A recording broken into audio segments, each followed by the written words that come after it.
කරුණාවේ ශක්තිය. අප වෙත එන අය හොඳද නරකද යන්න නොසලකා කරුණාවන්ත හා සමාව දෙන ආකාරයෙන් හැසිරෙන්න. ඔවුන් අපහසුතාවයට පත් කිරීමට, පහසුකම් ඉල්ලීමට හෝ අවාසි සහිත අදහස් රැඳවීමට පැමිණුණත් අපි ඒ හදලතට නොගෙන යන්න. අපගේ කාර්ය වන්නේ ආදරයෙන් සිටීම, ඔවුන්ට කරුණාවෙන් හැසිරීම සහ සත්‍ය හදවතින් මුල්වරට උදව් කිරීමයි. හේතුව වන්නේ හදවතින් උපන් ආදරය සහ ස්ථීර ධෛර්යය පමණක් වෙන අයගේ හදවත සැබෙන්ම වෙනස් කර හැකි බැවිනි. කල් ගෙවීමෙන් අපගේ ජීවිත රටාවේ මෘදුතාවය සහ කරුණාව ස්වභාවිකව වටපිටාවට පෙතිරියයි. අප වටා සිටින අයගේත් එකිනෙකා ආදරයෙන් බැලීමට සහ හොඳ ජීවිතයක් ගත කිරීමට සත්සර කරයි.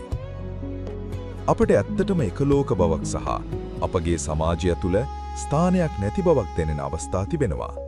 කිසිවෙකු අප වගේ නොපෙනේ. අප සම්පූර්ණ හදවතින් බුදුන්ට ගෞරවය දක්වනු. නමුත් ඔවුන්ට එය වැදගත් නොවේ. අප දේවස්ථානයේ දොරටුවේ සැනසුමක් සොයමු. නමුත් ඔවුන්ට එය අමුතු ලෙස පෙනේ. අප පරාක්‍රමය සහ සාමිය තෝරනු. නමුත් ඔවුන් තරඟ සහ වාදයට පුරුදු වෙයි. නමුත් කම්පාව නොවන්න. ඔබ තෝරාගත් මාර්ගයට විශ්වාසයෙන්ම අනුගමන කරන්න. ආදරයෙන් සිටින්න.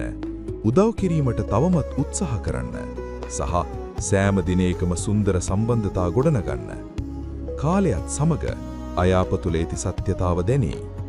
ඔවුන් වෙනස් වෙද්දී කුඩා වශයෙන් පමණක් වුවත් එයම දැන් සැබෙන්ම අගය කළ යුතු දෙයක් වෙයි.